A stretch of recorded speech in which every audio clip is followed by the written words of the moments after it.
Super yummy ang ating banana bread, guys. Kaya proud akong i-share sa inyo ang aking original recipe.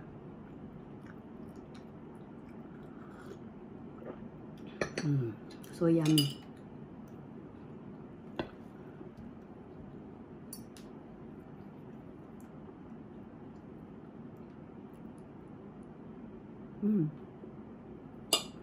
Super yum. Sobrang sarap, guys. Hindi kayo magsisisi kapag trinay nyo itong recipe na ito.